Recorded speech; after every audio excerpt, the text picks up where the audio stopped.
बुलढाण्यातल्या संजय गायकवाड यांच्या घरावर आता मोर्चा धडकणार आहे। आज डाव्या चळवळीतले कार्यकर्ते गायकवाडांच्या घरावर धडक देणार आहेत आणि सर्व कार्यकर्ते कोल्हापूरहून काल बुलढाण्याच्या दिशेला रवाना झालेले आहेत। आमदार रोहित पवार आणि प्रशांत आंबी यांच्या नेतृत्वात बुलढाण्यामध्ये शिवाजी कोण होता या पुस्तकाचं सामूहिक वाचन करण्यात येणार आहे। कायदा व सुव्यवस्था लक्षात घेता पोलिसांचा मोठा फौजफाटा या ठिकाणी असणार आहे आणि आमदार संजय गायकवाड यांनी प्रशांत आंबींना जीवे मारण्याची धमकी दिली होती। त्यांचा फोन कॉल व्हायरल झालेला होता। काय भाषेमध्ये त्यांनी प्रशांत आंबी यांना शिवीगाळ केली होती हे सर्वांनी ऐकलेलं होतं आणि या सगळ्यानंतर डाव्या संघटनांनी आक्रमक पवित्रा घेतलेला आहे।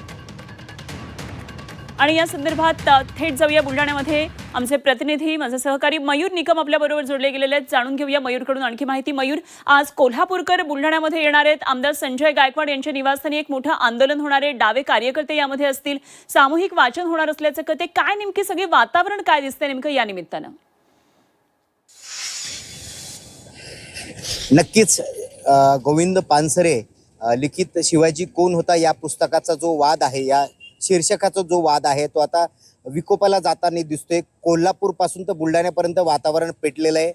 विदर्भाचं सध्या तापमान फार जास्त वाढलेलं आहे आणि राजकीय तापमान त्यात अजून वाढणार। बुलढाण्यामध्ये प्रकाशक प्रशांत आंबी हे त्यांच्या कुटुंबासोबत आणि रोहित पवारांसोबत येणार आहेत आणि दुपारच्या वेळी संजय गायकवाड यांच्या घराजवळ तेच पुस्तक जे गोविंद पानसरे यांनी लिहिलेले शिवाजी कोण होता याचं ते सामूहिक वाचन करणार आहे। एकंदरीत ही सर्व परिस्थिती हाताळण्यासाठी प्रशासन सज्ज आहे। मात्र हा पुस्तकाचा वाद म्हणजे शीर्षकाचा वाद इतका विकोपाला जाईल हे कोणालाही वाटलं नव्हतं। सध्या बुलढाण्यामध्ये पोलिसांचा ठिकठिकाणी पोलीस बंदोबस्त लागलेला आहे।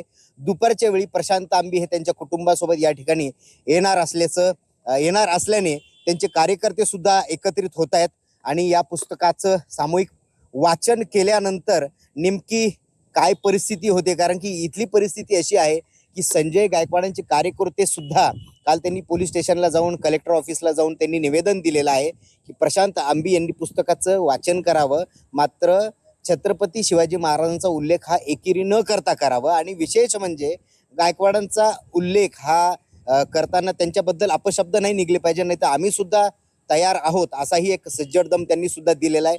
त्यामुळे इथली परिस्थिती कशी राहील याच्यावर अजूनही प्रश्नचिन्ह आहे।